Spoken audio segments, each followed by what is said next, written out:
Pois é, estamos aqui ao vivo para mais uma live fantástica com o professor Júlio César Chaves. Hoje nós vamos falar sobre o Natal. Vamos aguardar que ele entre, né? Vamos lá.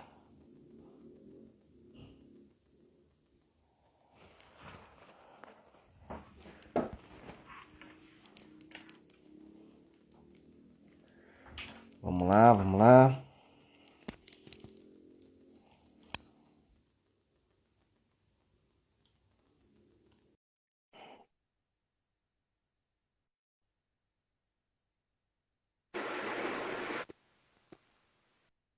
Opa. Oi, boa noite.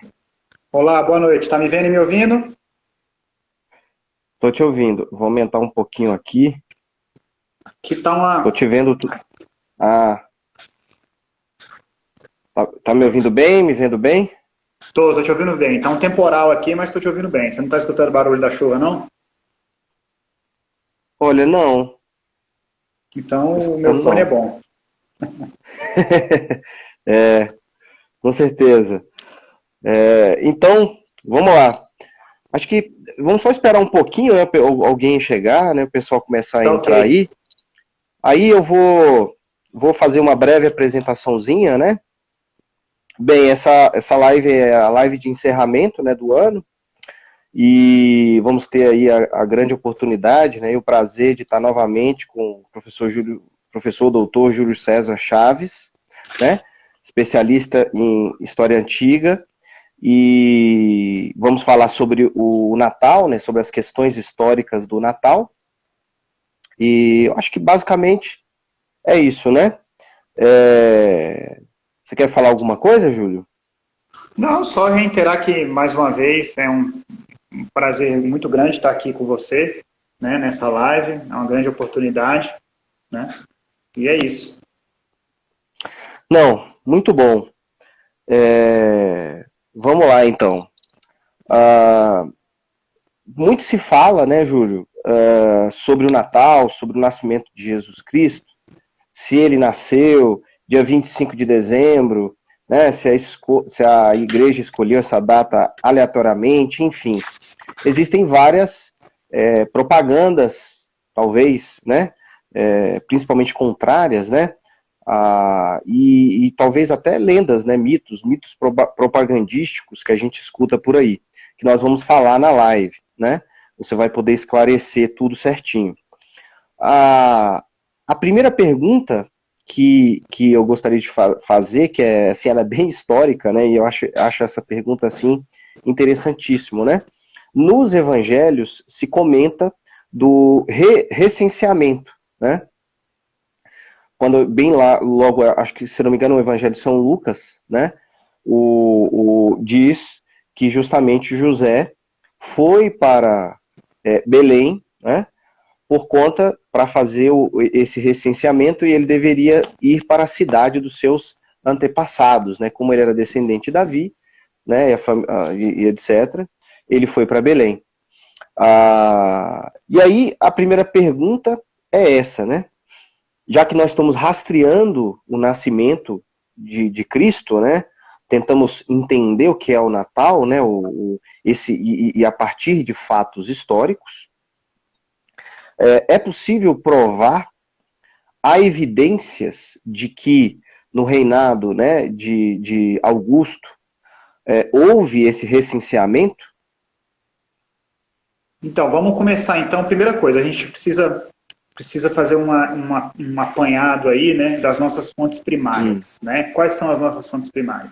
Bom, basicamente, os evangelhos de Lucas e Mateus, né? Para o assunto Uhum, geral do qual nós estamos falando aqui hoje, considerações históricas sobre o Natal, né? Então, uhum, somente o evangelho de Lucas, somente os evangelhos de Lucas e Mateus falam do nascimento de Jesus.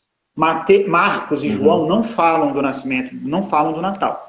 Marcos já começa na uhum, pregação de João Batista, né? Lá o início do Evangelho uhum, de Marcos falando, né? Voz que clama no deserto, né? E o Evangelho de sim, João começa lá com aquele famoso prólogo, né? No princípio era o uhum, verbo. Então, dos 4 evangelhos, os 2 que falam do nascimento de Jesus são o Evangelho de Lucas e o Evangelho de Mateus, certo? Então a gente tem que focar nesses 2 evangelhos para a gente tentar entender as questões que nós vamos discutir aqui hoje, tá? Então às vezes a gente é um pouco complicado, porque a gente tem, principalmente os católicos, né? Os católicos eles têm uma visão assim, digamos, de conjunto da vida de Jesus, né? Então às vezes a gente lembra de um determinado episódio, mas a gente não consegue lembrar exatamente em qual evangelho foi contado, em qual que evangelho que está, né? Então, mas quando a gente vai tratar da questão de um ponto de vista mais histórico, a gente precisa ter isso em mente. Então, você citou aí a questão do famoso censo, né, de Quirino, né, que teria levado Maria e José a Belém, certo? E foi em Belém que Jesus teria nascido. Então, o famoso censo de Quirino, ele é relatado pelo Evangelho de Lucas, certo? Então, o Evangelho de Mateus não fala absolutamente nada sobre esse episódio. O Evangelho de Mateus ele é mais lacônico, né? Ele fala que Jesus nasceu, né, em Belém, só isso. Né? O Evangelho de Lucas ele que traz esse detalhe. Além do Evangelho de Lucas, nós temos outras fontes primárias que confirmem que existiu um recenseamento. Né? Nós temos outras fontes primárias. Bom, mesmo que nós não tivéssemos outras fontes primárias, não seria tão problemático assim, porque em história antiga, né, muitos eventos, muitos fatos que nós damos por certo, né, muitas vezes eles são atestados por somente uma fonte. Não é raro isso acontecer em história antiga. Né? Tem muitos fatos aí famosíssimos que eles são contados por uma única fonte, né? E é isso, vida que segue, bola para frente. Né? Mas além do Evangelho de Lucas, nós temos também outras fontes antigas que nos falam desse famoso censo que teria acontecido na época, né, do imperador Otávio, Otávio Augusto. Né? O Evangelho de Lucas o chama de César Augusto. Mas chamar um imperador de César Augusto é a mesma coisa que chamar o nosso presidente de excelentíssimo presidente da República. Né? César Augusto eram títulos honoríficos que passaram a ser usados para todos os imperadores. Então o imperador da época em que Jesus nasceu era Otávio. Otávio, que foi o primeiro imperador, Otávio Augusto. Sim. Tá? Então, bom, mas vamos lá, vamos ao que interessa então. Existe uma outra fonte, né, um livro chamado Antiguidades Judaicas, que foi composto por um judeu chamado Flávio Josefo, que é praticamente contemporâneo a Jesus. É um judeu aí do século I, é um pouco posterior a Jesus. É mais ou menos a mesma época de Lucas, né? O Flávio Josefo está escrevendo aí na segunda metade do século I. Tá? Então, no livro 18 das Antiguidades Judaicas, o Flávio Josefo, ele atesta que aconteceu, né? Ele confirma que aconteceu o recenseamento, tá? Só que ele fala que esse recenseamento aconteceu nos anos 6 e 7 depois de Cristo. Ou seja, teria acontecido um tempo depois do nascimento do próprio Jesus. Né? Então, nós teríamos aí um problema. Né? Um autor fala que aconteceu quando Jesus nasceu, no caso Lucas, o outro autor fala que aconteceu alguns anos depois. Né? A solução para esse problema, nós poderíamos pensar, teríamos 2 soluções para esse problema. Ou um dos 2 errou a data, né? Tá? Agora, a segunda solução aparece numa outra fonte antiga, que é Tertuliano. Tertuliano é um autor cristão do final do século II e início do século III. O Tertuliano, ele diz que o censo foi realizado em 2 etapas. Tá? E o próprio Evangelho de Lucas diz isso. Né? O texto do Evangelho de Lucas diz o seguinte: este primeiro alistamento foi feito sendo Quirino governador da Síria. Lucas, capítulo 2, versículo 2. Tá? Então, o Tertuliano, ele fala, olha, esse recenseamento aconteceu em 2 etapas. Então, Jesus teria nascido na primeira etapa do recenseamento. Tá bom? Então, o recenseamento do qual o Josefo fala, que aconteceu no ano 6 ou no ano 7, depois de Cristo, seria a segunda etapa do recenseamento. Tá? Então, o Tertuliano fala, aconteceu em 2 etapas, e Jesus teria nascido na primeira etapa. E aí, quando a gente volta no texto de Lucas, do Evangelho de Lucas, a gente percebe que, de fato, o Lucas está dizendo, nesse primeiro recenseamento, né, ou seja, o próprio Lucas, indiretamente, a gente pode inferir do texto de Lucas que ele está falando que de um primeiro, a gente pode inferir que houve um segundo, certo? Então, os relatos, eles não são excludentes, eles não são, né, não tem problema nenhum, só que o José está falando só do segundo recenseamento. Então, nós temos aí pelo menos 3 fontes que atestam que esse recenseamento aconteceu. Tá? O que em história antiga é bastante coisa. E a gente sabe que não era algo muito incomum que os imperadores romanos fizessem esse tipo de recenseamento, de censo, né? Só que geralmente eram recenseamentos com fins tributários, né? Para saber, digamos assim, o número de contribuintes, quem pagava imposto, etc. Imagino eu, né, que fosse essa o objetivo. Mas não era algo incomum, tá? Sim. E aí a gente já começa a rastrear, né? Ou seja, já confirma que o Evangelho está falando de uma coisa real, né? Obviamente, o Evangelho é história, mas assim, para aqueles que às vezes, né, duvidam, a gente começa a mostrar o quão histórico é os Evangelhos, né? Então vamos continuar rastreando isso. Só para complementar isso que você falou, que é muito interessante, isso, a gente percebe isso de uma maneira muito particular em relação ao Evangelho de Lucas.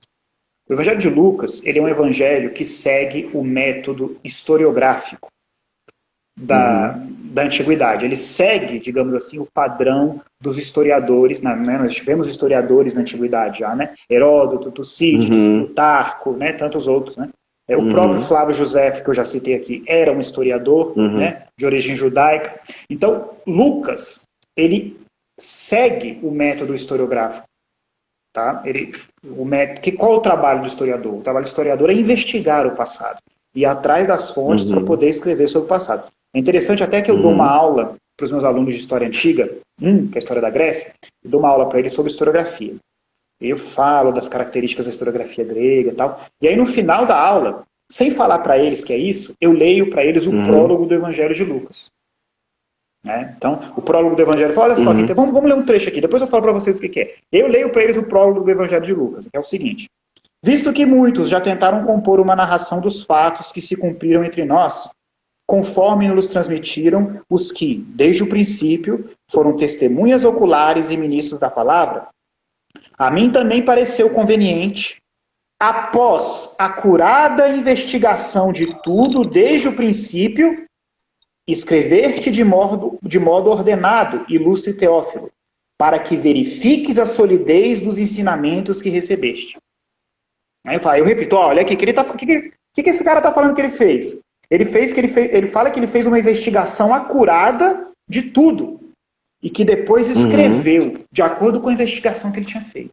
Aí os alunos, caramba, que legal, né? Aí ele, poxa, esse historiador de introdução de um historiador, né? Exatamente, uma introdução de historiador. E aí depois eu falo para eles, isso aqui, vocês sabem o que é isso aqui? Eles, não, isso aqui é o prólogo do Evangelho de Lucas. Aí eles tomam um susto, né?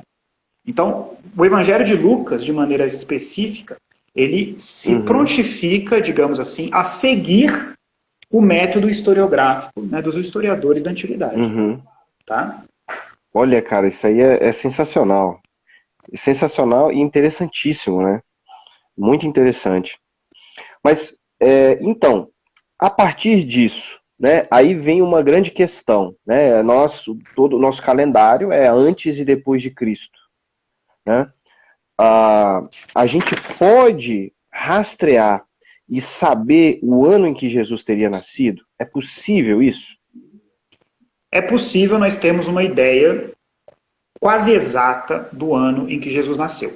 Né? Bom, acho que quem está nos assistindo, todo mundo sabe aqui que o nosso calendário ele está baseado no suposto ano de nascimento de Jesus. Né? Por isso que a gente fala antes de Cristo e depois de Cristo. E aí um pequeno detalhe que é muito importante, né? É um detalhe, mas é importantíssimo. E tem muita gente que não sabe disso, e tem muita gente que comete esse erro. Não existe ano zero. Tá, pessoal? Não existe ano zero. É muito comum nós escutarmos, vermos as pessoas falando por aí, Jesus nasceu no ano zero. Não, Jesus nasceu no ano zero, não nasceu no ano zero, porque não existe ano zero. A gente começa no ano 1. Do ano 1 antes de Cristo, a gente vai direto para o ano 1 depois de Cristo. Não existe ano zero. Eu já vi até sacerdote falando ano Domini, né? Ano Domini, exatamente, ano do Senhor. Né? Então eu já vi gente falando, porque o Jesus nasceu no ano zero. Não, Jesus nasceu no ano zero porque não existe ano zero. né? Sim. E é por esse motivo, né? É por esse motivo que nós estamos, este ano, terminando a década, né? Certo? A década não termina em 2019, sim, a década termina em 2020. Por quê? Porque não existe ano zero. Então, se não existe ano zero, lá no começo da era cristã, a primeira década vai do ano 1 ao ano 10. Sim. A segunda década vai do ano 11 ao ano 20.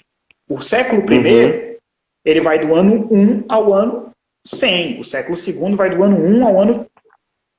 do ano 101 ao ano 200. O primeiro milênio vai do ano 1 ao ano 1000. Nós estamos no terceiro milênio, né? Então, enfim, não existe ano zero. O primeiro detalhe é esse, importante é esse. Não existe ano zero, certo? Bom, obviamente, quem não é cristão, sociedades que não são cristãs, elas não contam o calendário a partir do suposto nascimento de Cristo, certo? Então, se você for em outros lugares, você vai ver que eles contam de outras maneiras, certo? Então, antes de Jesus existir, antes do Império Romano se tornar majoritariamente cristão, não se contava o calendário, certo? De acordo com o ano de nascimento de Cristo. Né? Então, em Roma, de maneira específica, você sabe disso tão bem quanto eu, contava-se, né, a partir da suposta fundação de Roma, né? A fundação mítica de Roma, que, de acordo com o nosso calendário, seria no ano 753 antes de Cristo. Antes de Cristo. Certo? Antes de Cristo. Então, de acordo com o calendário romano, Cristo teria nascido no ano 754 depois da fundação de Roma. Certo?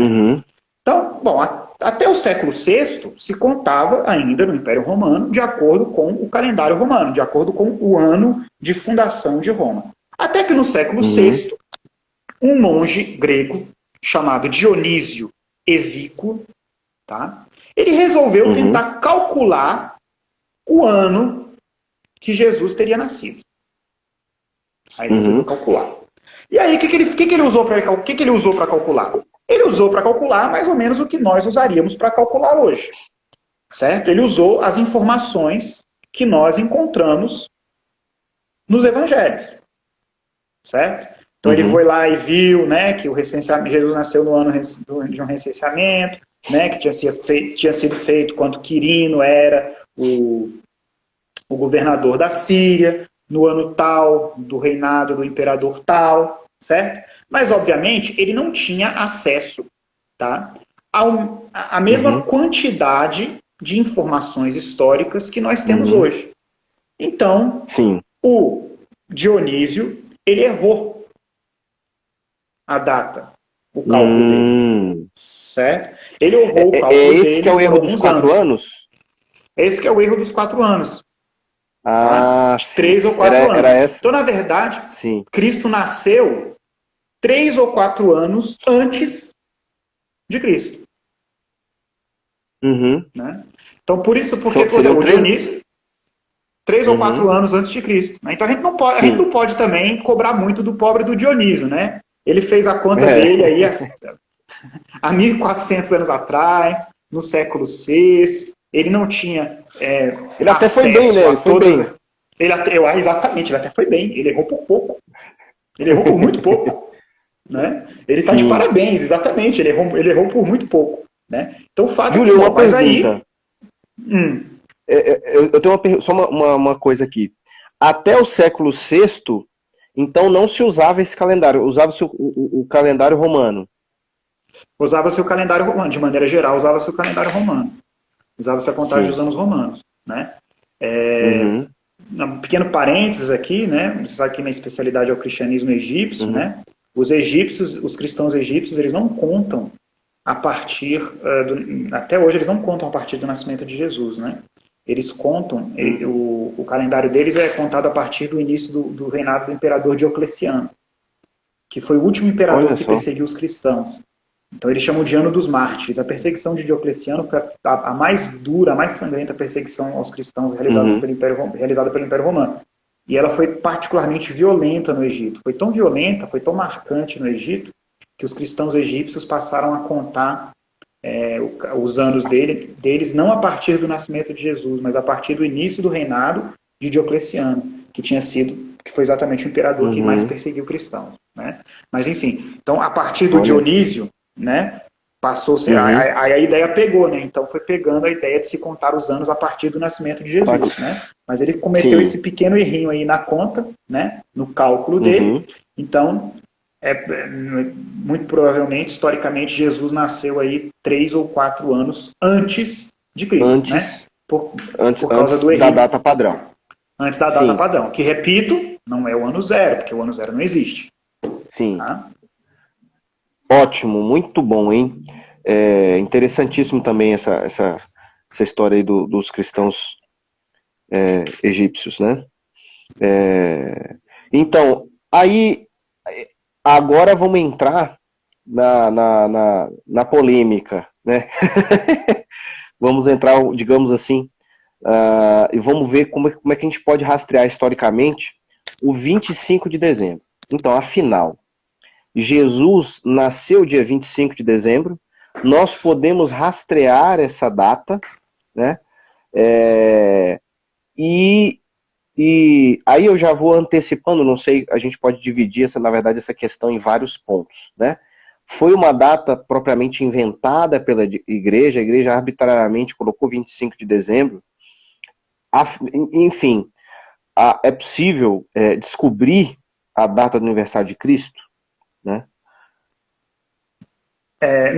Não é possível descobrir a data de nascimento de Cristo, né? Pelo menos não com as fontes das quais nós dispomos hoje, né? Diante daquilo que nós temos hoje, é impossível você afirmar com precisão, você afirmar com certeza o dia de que Jesus nasceu. É diferente, por exemplo, da data da Páscoa, né? A gente pode saber com uma certa precisão, tá ok? O dia que Jesus morreu e o dia que Jesus nasceu.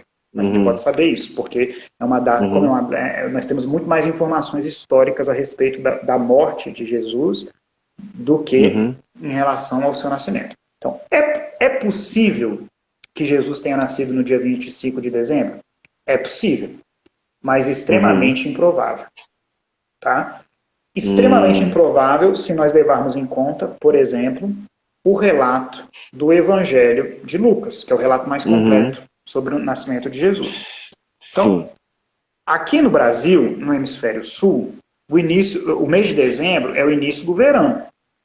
Mas no hemisfério norte, é o início do inverno. Certo? Então, é uma época que é fria, é uma época que chove muito, né? Então, é extremamente improvável que os pastores estivessem ao relento, no meio da noite, tá? Pastoreando suas ovelhas, ok? No dia 25 de dezembro à noite, que está muito frio, é possível que estivesse chovendo, né? Então é improvável que Jesus tenha nascido no dia 25 de dezembro. Repito, é possível, mas é improvável. Né? Inclusive, se eu não me engano, né, existem inclusive leis rabínicas que proíbem, né, o pastoreio nessa época. Tá? Você precisaria conferir. Eu já li a respeito disso, mas eu não lembro exatamente agora. Mas, enfim, nós não temos nenhuma informação histórica precisa sobre a data de nascimento de Jesus. Né? Isso é uma questão que não tem como a gente resolver. Então, essa é a primeira parte da sua pergunta. Pode falar. Sim. Já que você entrou nesse ponto aí, só para ficar um pouco... É porque, assim, eu já li, né, que existem pessoas, talvez, assim, pela tradição, fazem aquela continha, né, usando o Zacarias, né, época que ele foi lá, se ele era da linhagem lá, dos levitas, né, e tal, se você rastreasse, daria mais ou menos o tempo, como o arcanjo Gabriel falou, que Nossa Senhora, que a sua prima Isabel estava grávida de 6 meses, aí o pessoal, em geral, calcula assim, né? Isso faz algum sentido ou é um... Fazer sentido até faria, mas é muito forçação de barra, né? Você tentar forçar um pouco a barra para você tentar chegar ao dia 25, né? Sendo bem sincero, não tem como a gente chegar a essa data de uma maneira, digamos assim, um pouco mais tranquila, mais fácil. É realmente um pouco mais de forçação de barra, tá? Não tem como a gente chegar a essa data do dia 25. Repito, nós temos outras evidências que nos dizem que não seria possível no dia 25, né? Olha, é frio, né? Chove, por que os pastores vão estar do lado de fora, né? própria Maria e José, como é que eles iam conseguir se abrigar num estábulo, né, no meio do inverno, né? Então, é um negócio que não é complicado. Você teria que forçar muito a barra para você poder, historicamente, digamos assim, cravar essa data, né? E, enfim, e essa questão do sacerdócio de Zacarias e tal, se eu não me engano, ela se baseia também em fontes um pouco mais tardias, tá? Nós temos algumas fontes antigas que citam o dia 25, mas elas são fontes mais tardias, são fontes do século IV. Então, por exemplo, né, nós temos um martirológio romano do século IV. O que é um martirológio? É um texto que conta, relata sobre mártires. Né? Cristo faz relatos sobre cristãos que teriam morrido como mártires. Tá? Então ele fala do dia 25 de dezembro. Mas é um texto do século IV. Então é um texto um pouco tardio. É um texto, né, que... Tá? Nós temos o Santo Agostinho, no final do século IV e final do século V. Ele diz que os donatistas... Quem foram os donatistas? Os donatistas foram hereges que o próprio Santo Agostinho combateu. Ele diz que os donatistas celebravam o Natal no dia 25 de dezembro. Tá? E Epifânio de Salamina, que é um autor também do final do século IV, ele diz que Jesus foi concebido no seio de Maria no dia 6 de abril. Tá? 6 de abril. Mais 9 meses, Jesus teria nascido por volta do dia 6 de janeiro. Que aí já não é a data do Natal, já seria a data da Epifania, a data na qual a gente celebra a visita dos Reis Magos. Certo? Mas então, os ortodoxos... Sim. Não tem um pessoal ortodoxo que celebra um dia 6 de janeiro, né? Sim, alguns cristãos orientais celebram 6 de janeiro, exatamente. Então, veja bem, nós até temos algumas fontes antigas que falam do dia 25, mas elas são muito posteriores, elas são do século IV, 300, 400 anos depois do nascimento de Jesus. Então, são fontes um pouco tardias. Repare que, para um evento tão importante como esse, um evento importantíssimo como esse, nós não temos absolutamente nenhuma fonte mais próxima do evento que nos fala a respeito, né? Então é melhor a gente ser prudente, né? E falando, essa data é pouquíssimo provável. Repito, é diferente da morte de Jesus, né? Então, que é Páscoa. Me parece que se fosse uma tradição que tivesse passado de séculos, entre os séculos e chegado até o século IV, seria muito provável que nós tivéssemos fontes anteriores, do século II, do século III, que também atestassem isso, mas nós não temos. Então a data do dia 25 é uma data pouquíssimo provável. Eu prefiro ser mais prudente e dizer que nós não temos como saber qual foi o dia exato do nascimento de Jesus. Aí a gente passa para a segunda parte da sua pergunta.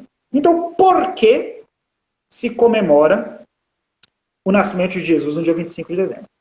Certo? E aí que entram as polêmicas. A igreja inventou essa data, a igreja copiou essa data. Né? Geralmente, o que a gente mais escuta, né, as duas teorias que a gente mais escuta por aí, são as teorias de que, primeiro, a primeira teoria, a igreja teria pego uma festa pagã romana, que era a festa da Saturnália, que era uma festa em homenagem ao deus Saturno, né, que as pessoas comemoravam aí. Eram 7 dias de comemorações, certo? Inclusive, né, o fórum ficava fechado, né? Ninguém poderia ser preso ou realizar, não tinha crime nesses dias, né, algo assim. Inclusive, existia uma tradição das pessoas se presentearem, darem presentes umas às outras, né? Até lembra um pouco aquilo que a gente faz no Natal.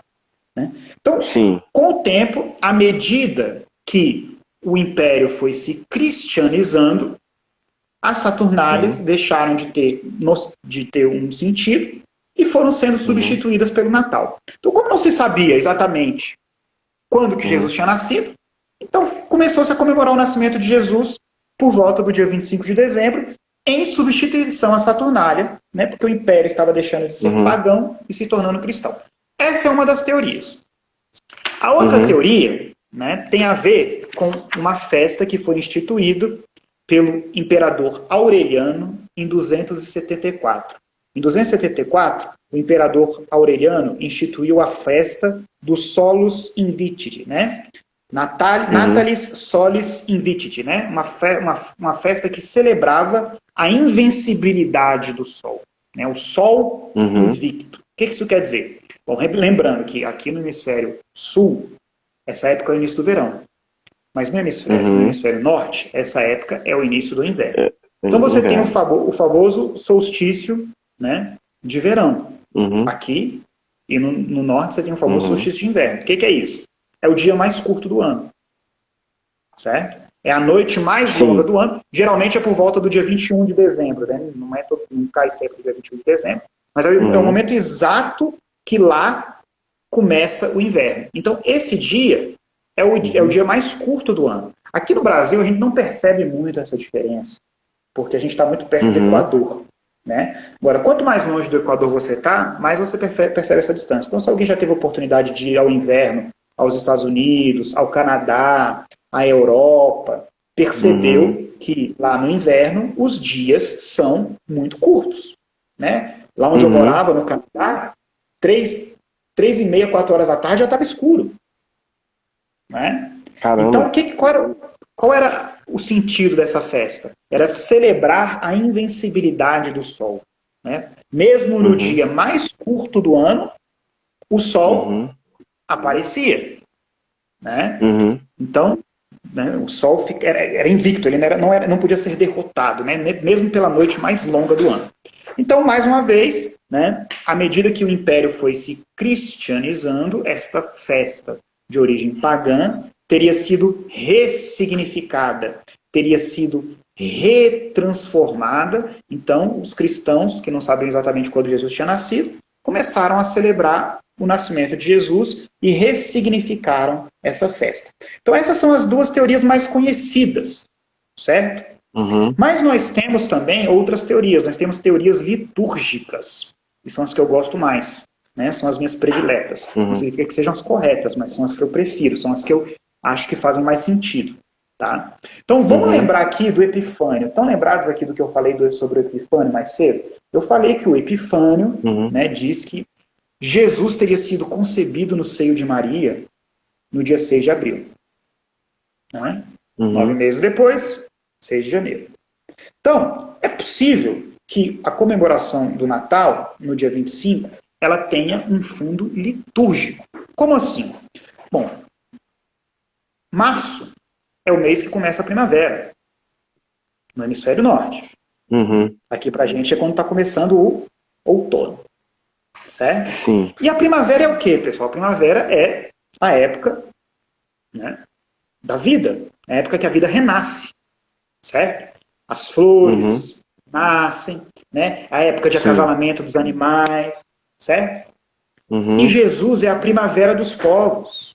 Né? O que é a obra da redenção? O que é a encarnação do Verbo?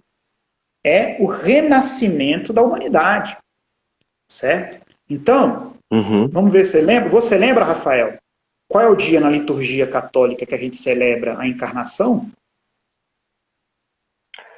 A encarnação? 25 de março. 25 de março. Que também é, diga-se de passagem, eu não poderia deixar de mencionar isso aqui, o dia de fundação do Clube Atlético Mineiro. Tá? Só para deixar registrado, dia 25 de março é o dia da festa da Anunciação e é o dia da fundação do Clube Atlético Mineiro. 25 de março. Uma informação importantíssima. Isso aí é o ápice da live aqui agora. Exatamente, é o momento mais importante da live. Mas então, 25 de março, 9 meses depois da que dia? 25 de dezembro. 25 de dezembro. Né? Então, é como se a encarnação fosse um evento que acontecesse junto com o início da primavera, que muitas vezes coincide também com a Páscoa. Né? Vocês sabem, tem um vídeo lá no meu canal do YouTube, quem quiser dar uma olhada lá no meu canal do YouTube, que explica direitinho como é que a gente calcula a data da Páscoa. Né? A Páscoa né, é o primeiro domingo depois da primeira lua cheia, depois do início da primavera. Né? Então, é muito provável que essa data, pelo menos eu acho que é uma teoria que faz bastante sentido, que ao longo dos séculos, a data do dia 25 de dezembro, ela foi se impondo como a data de comemoração do nascimento de Jesus por questões litúrgicas, porque ela aconteceria 9 meses depois, certo? No senso comum, o tempo de gestação de uma criança é de 9 meses, né? A gente sabe, quem já teve filho, como eu, quem já engravidou, sabe que não é exatamente assim, que a criança pode nascer a partir da 36ª semana, a criança pode nascer, né? Então vai de 36 a 42, mais ou menos. Mas no senso comum são 9 meses. Então, a data do dia 25 de dezembro, ela meio que se impôs, ela foi sendo adotada por conta de ser 9 meses depois da data em que se celebra a Anunciação, a data em que se celebra a encarnação. Por quê? Porque a redenção da humanidade, ela começa no momento da encarnação. Qual é o episódio, digamos assim, inicial, que desencadeia todo o processo de salvação da humanidade? É a encarnação. É o momento que Jesus se encarna no seio da Virgem Maria. Então, e esse episódio, ele é, digamos assim, metaforicamente associado ao início da primavera, que é o penhor de vida nova, né? Então, se a Anunciação é dia 25 de março, o nascimento é 9 meses depois, no dia 25 de dezembro. Certo? Então é isso. Então, eu acho que é a minha teoria predileta para explicar o porquê do dia 25 de dezembro. Agora, repito, não tem como a gente ter certeza, né? Não tem como a gente saber qual foi o dia do nascimento de Jesus, tá? Só para esclarecer, então, tanto a Saturnália quanto a questão do Sol Invicto, né? Provavelmente não é do jeito que as pessoas acham que é, né? A igreja não utilizou-se dessa data. Parece que eu já ouvi falar que acho que a comemoração do Sol Invicto, eu acho que é 22 de dezembro, não é dia 25, se não me engano. Porque é o solstício, né? É o que eu tô falando, é o dia do solstício de verão, de inverno, perdão. É o dia que geralmente varia entre o dia 21 e o dia 22. Né? Então, Natal então, assim, a gente depois. Exatamente, a gente já meio que dá uma refutada já no Natal Sol Invictus, e a Saturnália também fica um pouco... a Saturnália ela era comemorada em vários dias, né? Ela começava no dia 17 e iria até o dia 25. Então, em termos de data, seria possível que a Saturnália coincidia, né? Coincidiria. Mas veja bem, uma coisa também não exclui a outra, né? Então, assim, também eu não vejo problema nenhum. Qual o problema se essas festas tiverem sido cristianizadas? Não tem problema, faz parte, né?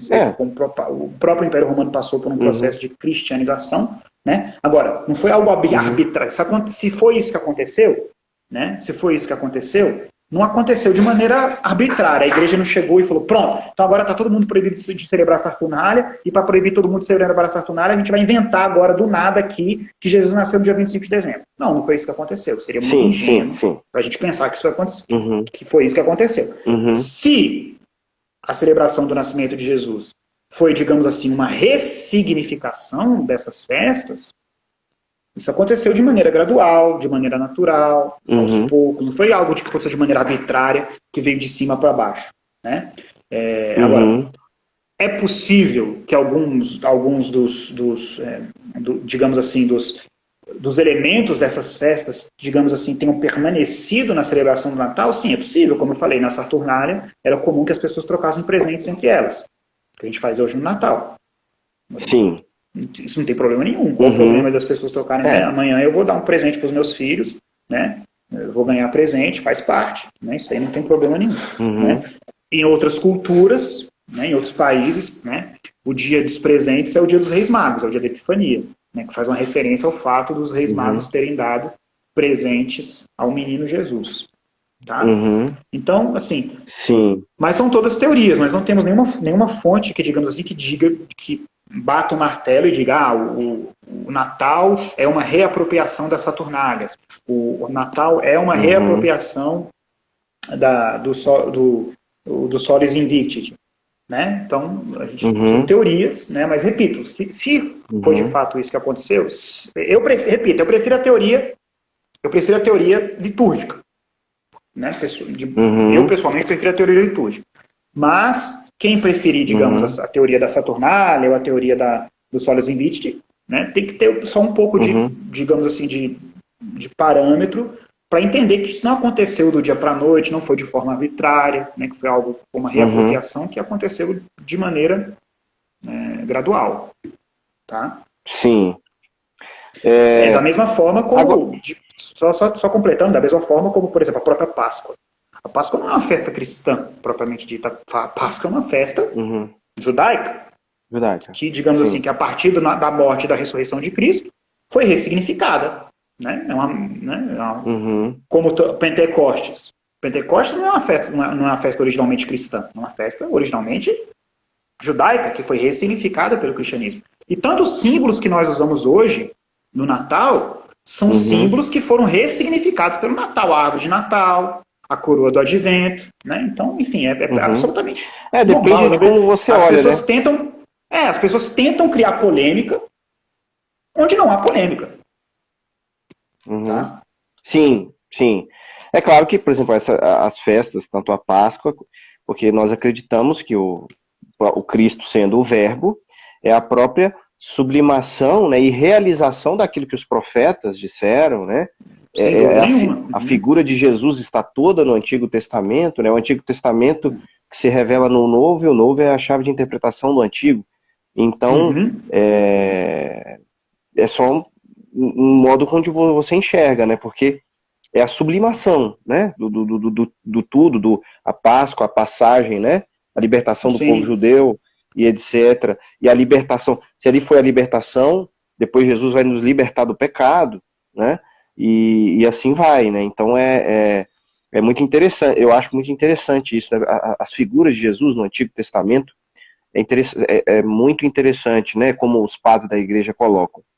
Mas aí a gente vai para outro ponto agora. É um ponto, inclusive, que eu sou muito curioso, que é sobre os 3 reis magos, né? Nós podemos saber historicamente mais ou menos de onde é que eles eram, de onde é que eles saíram, é possível rastrear isso? E, primeiro, essa é a primeira pergunta. Eu vou fazer as outras posteriormente, né? A segunda pergunta, vou fazer tudo logo agora, então. A segunda pergunta é se eles eram astrólogos, né? Lógico que aí, sem cometer o anacronismo, né? Aí a gente vai ter que ver esse negócio, porque não astrólogo como a gente se fala hoje, né? Tem que fazer esse adendo aí. E aí vem a última pergunta, digamos assim, dessa área, sobre os 3 reis magos. Como era a relação do povo antigo com os astros do céu, né? Era uma relação meramente científica? Era uma relação meio mística, né? Como é que era a relação do povo antigo com os astros? Porque no Evangelho de Mateus, falam que os magos, quando eles chegam em Jerusalém, né? Eles falam, a gente viu a estrela do Oriente, né? Nós vimos a estrela do Oriente e estamos em busca do rei dos judeus. Então isso é misterioso, né? E interessantíssimo, né? Então, a primeira pergunta, é possível rastrear junto à tradição ou mesmo em fontes históricas a origem dos 3 reis magos? Bom, então a primeira coisa que a gente tem que levar em consideração, eu vou responder essa sua pergunta, as suas perguntas, vou misturar tudo, vou responder uma resposta só. Tá, beleza. E também não vou responder por ordem, mas eu vou tentar responder o que você perguntou. Primeira coisa, nós temos que olhar, repito, quais são as 2 fontes primárias que nós temos para falar do nascimento de Jesus? Lucas e Mateus. Onde os reis magos são mencionados? Você já disse, Mateus. Lucas não fala nada sobre os reis magos, né? Lucas, ele oferece um relato mais detalhado de como teria acontecido o nascimento de Jesus, certo? Agora, vejam bem, isso é muito importante, a gente tem uma tendência a não perceber isso. A gente às vezes se deixa entre aspas, não entendam mal o que eu estou falando aqui, a gente é enganado pelo presépio. Por que a gente é enganado pelo presépio? Porque a gente monta o presépio, a gente bota lá Jesus, Maria, José, os pastores, os animalzinhos na manjedoura, no estábulo. E quem que a gente bota também? Os reis magos. Uhum. Mas os reis magos, eles não foram visitar Jesus na noite de Natal. Sim, foi depois, né? Como assim, Júlio? Você está doido? Não. É só você ler o texto. Lê o que está escrito no Evangelho de Lucas e lê o que está escrito no Evangelho de Mateus. A gente tem uma falsa noção de que os reis magos foram visitar Jesus na noite do nascimento de Jesus. Isso não foi isso que aconteceu. Sim. Tá? Então, em momento algum, Lucas fala que eles chegaram para visitar Jesus na noite de Natal. Quem fala? Quem foi visitar Jesus na noite de Natal? Os pastores que estavam na terra. Os pastores. Né? Sim. Quem fala que Jesus foi visitado pelos reis magos? Mateus, não é Lucas. Então vejam bem, digamos que eles tenham visto a estrela de Belém, né? Na noite que Jesus nasceu. Eles não estão na casa ao lado, eles estão no Oriente. Iriam precisar de dias, semanas, talvez até meses, para chegar até a Palestina e visitar Jesus. Eles iam andando de cavalo, camelo, né? De avião, obviamente. Então, se a gente lê o Evangelho de Mateus, a gente vê que antes de irem para Belém, eles foram para onde? Foram para Jerusalém, consultar quem? Herodes. Eles falam que eles viram a estrela e foram lá, olha, a gente ficou sabendo que nasceu o rei dos judeus, a gente quer saber onde é que eles estão, onde é que ele está. E aí lá os sábios dizem que é em Belém. A distância entre Belém e Jerusalém é de aproximadamente 100 quilômetros. Então eles botem mais uns 2 dias deles chegarem de Jerusalém até Belém. Então, primeira coisa, os reis magos, repito, a gente é meio que enganado pelo presépio, né? Porque no presépio a gente bota tudo junto, mas os reis magos, eles não visitaram Jesus no dia de Natal. Eles visitaram Jesus depois. Inclusive, se você ler o Evangelho de Mateus, você vai ver que a palavra que Mateus usa é a palavra casa. Grego, oikian. Então, quando os reis magos chegaram para visitar Jesus, Maria e José, Jesus, Maria e José já não estavam mais lá na manjedoura, eles já estavam instalados em Belém, morando em algum lugar lá. Tá? Então, é possível que Jesus estivesse com alguns meses, talvez até com mais de um ano. A gente não sabe exatamente quanto foi. Há um reflexo disso na liturgia. Por quê? A gente celebra o Natal no dia 25, e a gente celebra a Epifania, ou seja, a gente celebra a visita dos Reis Magos no dia 6, ou no domingo próximo do dia 6, né? Né? Então, exatamente para deixar marcado isso, que a Epifania, a visita dos Reis Magos, não é um evento que acontece ao mesmo tempo que o nascimento de Jesus. Ele acontece depois. Os Reis Magos, né, viram a estrela e precisaram de semanas, meses, para viajar de onde eles estavam até... Né, até a Palestina para visitar Jesus. Então vamos voltar lá na sua pergunta. Bom, alguma outra fonte cita os Reis Magos? Alguma outra fonte contemporânea? Não.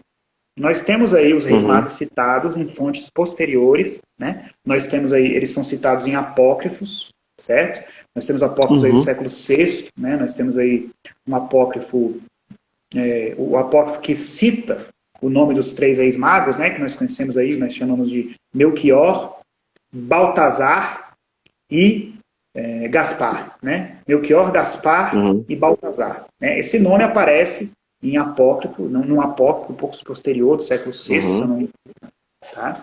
E aí eles falam, né, que dizem que eles eram irmãos, né, que Melquior vinha da Pérsia, Baltazar vinha da Índia e Gaspar vinha da Arábia. Né? Então vieram de 3 lugares diferentes, certo? E eles eram... Bom, enfim, nós tínhamos toda uma tradição de sabedoria na antiguidade relacionada à observação dos astros, certo? Então, na antiguidade a gente chamava de astrologia, mas como você falou, não é o que nós entendemos por astrologia hoje, certo? Então os antigos, eles observavam os astros, certo? Eles tentavam estudar os astros de acordo com os meios que eles tinham. Obviamente eles não tinham telescópio, eles não tinham uma série de tecnologias que nós temos hoje, certo? Agora, né, existia algo mais próximo de um estudo, digamos assim, científico, de uma observação científica dos astros, mas que estava tudo sobre esse escopo de que se chamava de astrologia. Né? A etimologia, a origem da palavra astrologia, vem de astrologia, né? O discurso a respeito dos astros. Né? A palavra logia, grega, que quer dizer discurso, palavra. Né? Então, né, digamos assim, faria, do ponto de vista literário, né, de acordo com os relatos, né, faz todo sentido que esses reis sábios que observassem os astros percebessem que tinha uma estrela diferente no céu, né, e tentassem interpretar, entender qual seria, digamos assim, o significado dessa estrela. Mas nós não temos mais informações históricas além dessas. Né? São basicamente é o que a gente sabe, e repito, o nome dos três reis magos, eles aparecem em obras um pouco tardias. Tá? Século VI é bem tardio, né? É bem tardio. Diga-se de passagem. É claro que para a tradição, né? Para uma tradição eles ali... tinham um nome, né? Eles tinham um nome. Então a igreja resolveu adotar esses três nomes, né? Então, tá? Sim. O que eu acho que tem que ficar claro, né? Que assim, essa relação do mundo antigo com o astro não é essa astrologia que nós conhecemos hoje. É lógico, era uma relação diferente, né? Não meramente somente científica. Eu já ouvi dizer que, se eu não me engano, na Catena Áurea que eu tenho aqui do Evangelho de São Mateus, os padres da igreja às vezes discutem, né? Provavelmente se foi uma estrela sobrenatural, né? Se de fato foi uma estrela que apareceu, enfim. O fato é que eles tinham a relação não é meramente essa astrologia como a gente conhece hoje aí, de jornal, mas exatamente. Talvez seria um meio termo, né? Entre uma coisa meramente na astronomia e uma coisa meio mística também, né? Agora, o que eu já ouvi dizer, que a gente pode comentar aí dos Reis Magos, é que eles eram pagãos, dá para se dizer isso? Historicamente, eu acho que não dá, né? Talvez provavelmente, porque se eles não eram judeus, eles eram necessariamente pagãos, né? Então sim, eles gentios, eram pagãos. Né? Agora, é importante a gente perceber que tem uma simbologia muito forte nos três reis magos. Que simbologia? Qual é a simbologia dos três reis magos? Já que você citou os padres da igreja, né? Nasce muito cedo na igreja essa tradição de você interpretar alegoricamente as escrituras, né? Você ir além daquilo. Você lê nas entrelinhas, você ir além do significado meramente literal, você tentar entender o significado profundo das palavras das escrituras. O Evangelho de Mateus, ele é um evangelho escrito por judeus. O público-alvo de Mateus eram os judeus.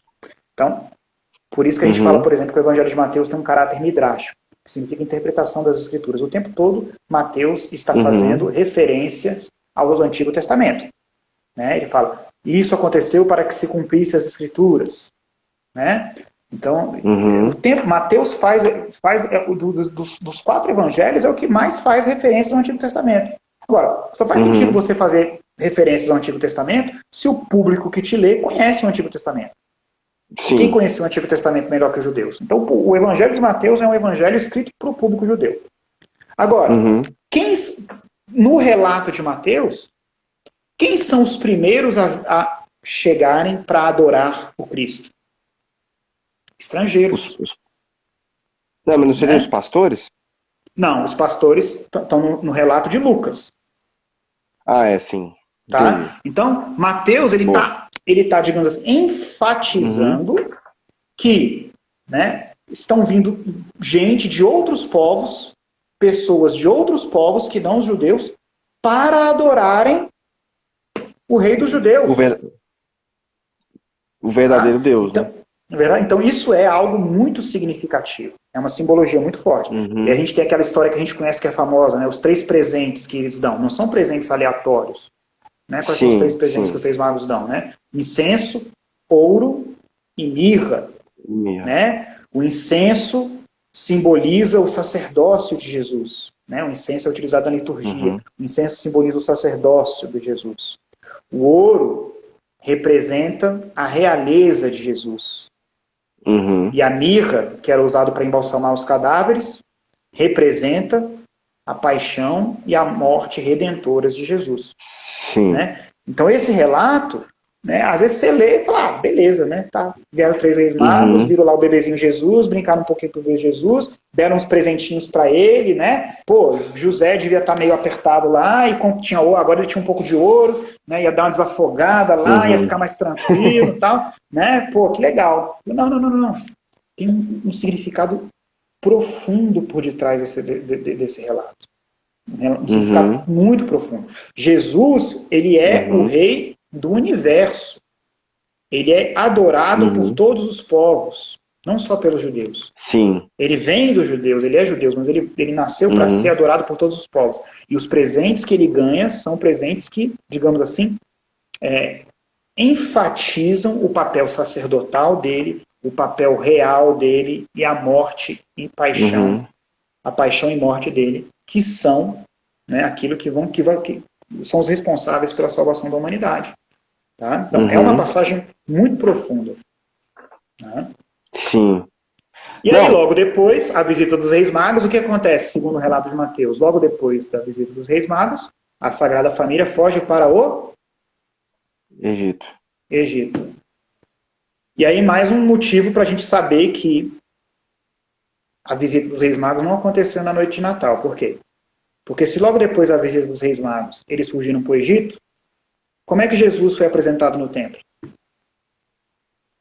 Sim, impossível. Né? Então, Jesus nasceu no templo. Jesus nasceu, não tem como ele ser apresentado no templo no Egito. Jesus nasceu, depois que ele nasceu, ele foi apresentado no templo, certo? A Sagrada Família volta para Belém,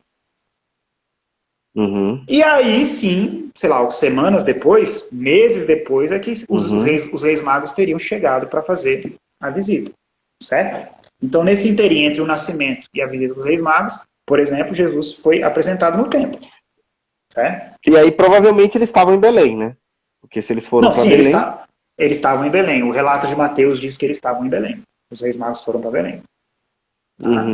Até porque precisava fazer o censo, né? De acordo com o Não, mas eles foram para o censo, fizeram o censo, depois do censo eles estavam liberados, mas aí Jesus nasceu lá. Sim. Né? Só que aí o seguinte, né? É provável que eles tenham se instalado em Belém. Antes, né? Eles se instalaram em Belém. Repito, a palavra que o Evangelho de Mateus usa é a palavra casa, né? Oikian. Então eles estavam instalados, eles estavam morando lá. Aí eles fogem para o Egito, e aí na hora de voltar, é que eles voltam para Nazaré. Certo? Sim. Tá? Então eles se instalam em Nazaré depois que eles voltam do Egito. E parece que eles passaram, se eu não me engano, se eu estiver errado, você me corrige, 7 anos, né, no Egito? Não tem como saber isso daí. Não tem como saber, né? Não se sabe. Não se sabe. Bom, os cristãos egípcios, eles são muito orgulhosos, né, em relação a isso. Eles têm um orgulho gigantesco, porque foi o único lugar onde a Sagrada Família teria morado, além da Palestina, seria o Egito. Então eles têm um orgulho imenso disso aí. Né? Tá, agora, quanto tempo eles passaram no Egito? Aí não tem como saber exatamente. Né? Olha, mas então a gente vai chegando para o fim dessa live. Se tiver alguma pergunta, deixa eu ver aqui se teve alguma pergunta. O Jander BSB já foi respondida a pergunta, né, sobre a questão do Sol Invicto. E aí acho que ele perguntou se o Dionísio foi a formulação, né, do ano do nascimento de Cristo, foi feito por Dionísio Exíguo ou Hipólito de Roma? Não, pelo Dionísio. Dionísio Exíguo. Então já tá... O Hipólito é muito anterior, né? O Hipólito é do século II, século III, né? Olha aí. Muito bom. Eu acho que não tem mais perguntas. Mas basicamente é isso. Espero que tenha ficado claro para todos. Novamente, Júlio, foi um prazer aí sua disponibilidade em pleno dia 23 de dezembro. Quero desejar aqui já para você e para sua família um maravilhoso e santo Natal de Nosso Senhor, né? Que tenha um ano maravilhoso aí. E foi novamente um grande prazer, uma grande honra para mim, inclusive, ter esse auxílio luxuoso aí de uma palestra sua por aqui. Espero fazer mais, viu? Que é sempre um prazer maravilhoso. Eu aprendo demais com o seu conhecimento, sua sabedoria, enfim. Você sabe aí da minha admiração. E quero convidar todos a irem para a página do Júlio, a conhecerem o canal dele no YouTube, tá? Estão todos convidados. Raízes do Cristianismo, né? Ele tem o blog Raízes do Cristianismo, tem um canal no YouTube também que chama Raízes do Cristianismo. E tem a página dele aqui também no Insta, né? Sempre conteúdo fantástico de história. Ainda mais hoje no Brasil, tem um historiador do quilate, assim, do Júlio, né? Com a formação dele, é um privilégio fantástico, nós temos isso, né?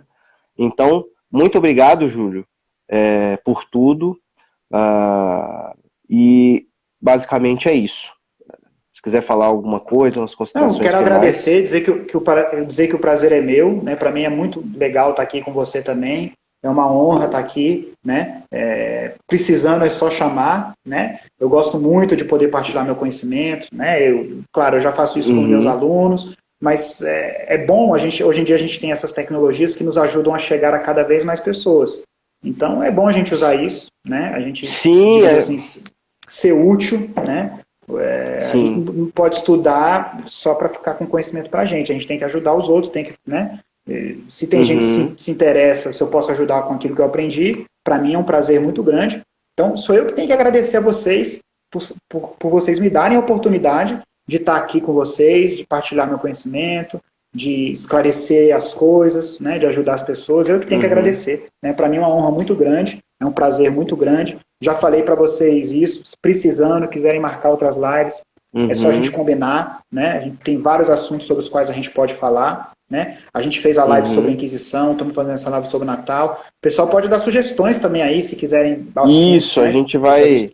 A gente está aí à disposição. E como você disse, né? Quem quiser pode me seguir nas redes sociais, pode me seguir no Instagram, pode me seguir no Twitter, no Facebook, pode dar uma olhadinha no meu canal do YouTube. Tem pouco vídeo, né? Porque eu sou muito ruim com essas questões de tecnologia, eu tento gravar uns vídeos, às vezes não ficam muito bons, mas aos poucos eu vou colocando os vídeos lá, né? E o meu blog também, eu prefiro, eu me sinto mais à vontade escrevendo do que gravando vídeo e fazendo live. Então tem muita coisa no meu blog hoje, né? Tem muita coisa, né? Tudo isso que a gente falou hoje aqui, praticamente tudo, tem lá no meu blog, tem um post, né? No meu blog sobre considerações históricas sobre o Natal, tá? Então, só que eu sei que hoje em dia o pessoal não gosta muito de ler, o pessoal prefere assistir vídeo, né? Então, por isso que vídeo. Foi um dos motivos pelos quais eu fiz esse meu canal no YouTube, tá? Mas para quem gosta de ler, pode dar uma olhada também na minha página, no meu blog, tá? E tem os meus livros também. Eu estou preparando mais um livro agora sobre o Novo Testamento, tá? Ver se eu consigo terminar agora, né? Nesse ano de 2021, tá? O objetivo é terminar em 2020, mas a pandemia atrapalhou porque as crianças precisavam muito do computador para ter aula. Então agora vamos ver se a gente consegue terminar em 2021. E é isso. Queria desejar então um Feliz Natal para você e para todos que nos assistiram. Sim, também quero desejar para todos um feliz Santo Natal. Fiquem com Deus. Novamente, muito obrigado, Júlio. Foi um prazer. E a gente vai se falando, vamos marcar mais lives. É só a gente marcar, se estruturar, né? E vamos ver se a gente faz uma enquete para o pessoal sugerir temas, né? Todos os temas relacionados à história, a gente pode chegar aqui, abordar e conversar com você, tá bom? Então, um grande abraço, fique com Deus e até a próxima. Até. Tchau, tchau, pessoal. Tchau, Rafael. Tchau.